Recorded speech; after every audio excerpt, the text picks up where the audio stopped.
Okay, so what if I told you that Netflix made a reality game show inspired by Squid Game, the anime No Game No Life, and the video game Among Us of all things? Hello everyone, I'm Finn. Welcome back to Finn Films. Join me today as I tell you about one of the most insane reality game shows I've ever seen in my life, the 2023 Korean Netflix show, Devil's Plan.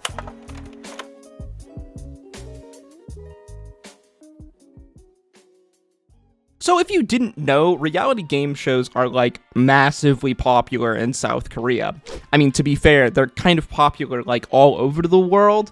It seems like every single country has their own like reality dating show at the very least nowadays. For whatever reason though, the South Koreans do reality shows better than like any other country I've ever seen so far, and over the last few years, Netflix has been working with them to create some of their wildest, most insane series to date, in my opinion. I've spoken a few times on this channel about a show like Physical 100, a reality game show that tests 100 of the most athletic people in all of South Korea to find out who has the best body in the entire country and who is the fittest person in the entire world. South Korea, whatever.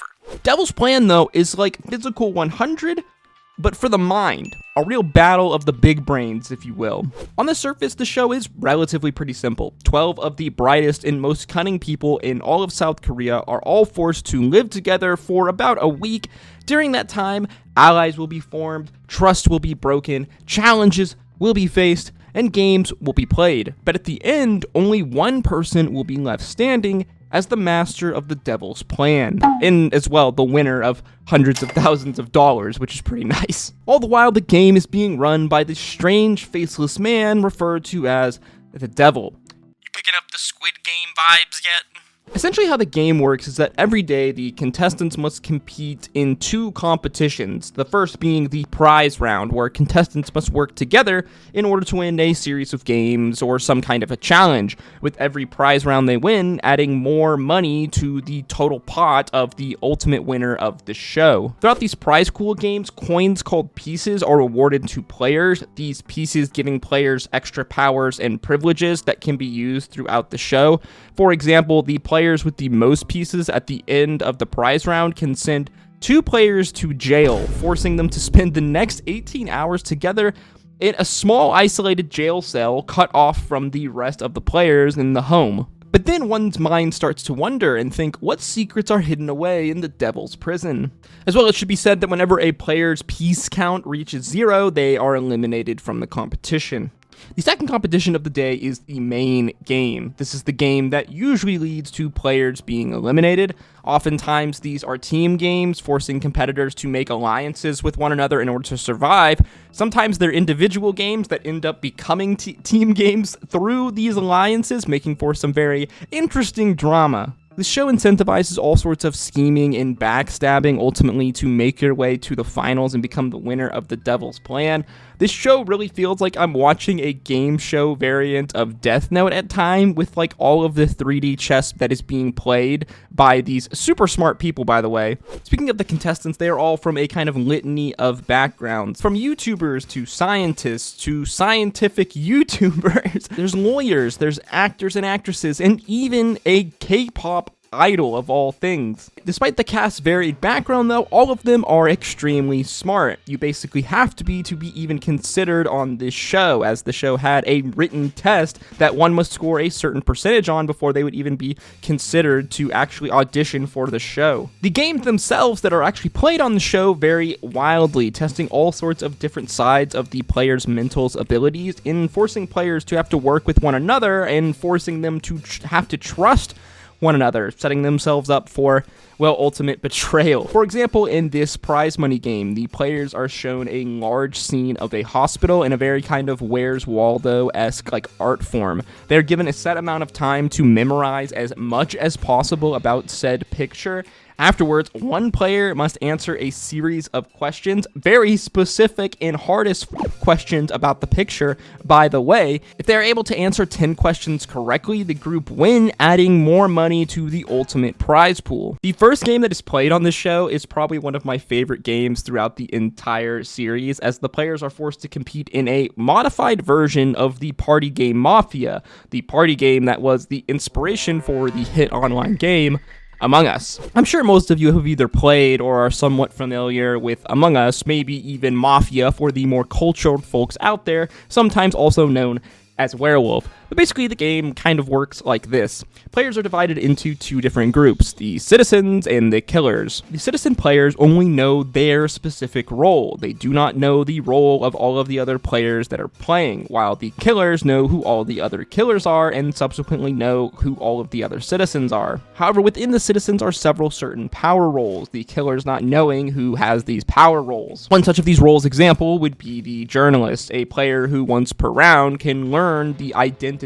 of a player, or a role like the officer or the cop, a player with the ability to kill another player each round, but they usually can only use this power maybe like 3 times a game. The game ends either when all killer players have been identified and eliminated, making a victory for the citizens, or when all citizens have been eliminated, meaning a victory for the killers. The real challenge in the game comes in trying to determine the roles of each of these players, using really only your intuition and clues from how everyone is interacting and acting, forcing you to have to make decisions on who you should trust and who you shouldn't trust, making for some absolutely compelling drama. Other games played on the show include an altered version of the poker game High and Low, where instead of using traditional playing cards, the players are given a series of numbers and mathematic symbols, which they must combine in their hand to make an equation. The solution of this equation either trying to be as close to the number 1 as possible or as close to the number 20 as possible. Yeah, I know, this is some real big brain shit out there. I absolutely love this show. As far as reality TV game shows go, it blows anything we have in the United States completely out of the water.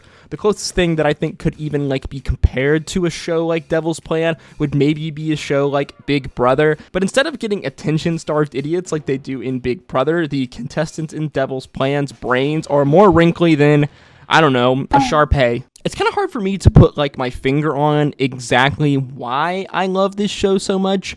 Maybe it's the mind-bending games, the awe-inspiring display of mental stamina and sheer intelligence. Maybe it's the drama and the betrayals, as this show is filled with all sorts of twists and turns. Or maybe it's just the raw human element, which I really think is the thing that makes reality TV in theory so attractive. But unlike much of the American reality TV, this show actually feels genuine. Never once did I have a suspicion that this show was scripted or people were hamming it up for the camera in any way. In general, when a player in Devil's Plan gets emotional, whether they start crying or they get into a verbal altercation, that emotion feels extremely genuine. I think a lot of this probably comes down to culture differences, hierarchy of age and respect culture within Korean society, because I can almost guarantee you that if they did Devil's Plan in the United States, it would be an absolute shit show. The amount of yelling and fighting would be absolutely insane, and while yes, it would be entertaining to watch and it would be dramatic, it would be an absolute clusterfuck. I'm not even the biggest fan of reality TVs and game shows, but I think that Devil's Plan manages to execute on both of these two genres, the reality TV genre and the game show genre, and then combine them together for an absolutely awesome, thrilling, dramatic showcase of people who actually are insanely talented and insanely smart. At times, this show is so dramatic and over the top, whether it's in its set design or just the events that unfold on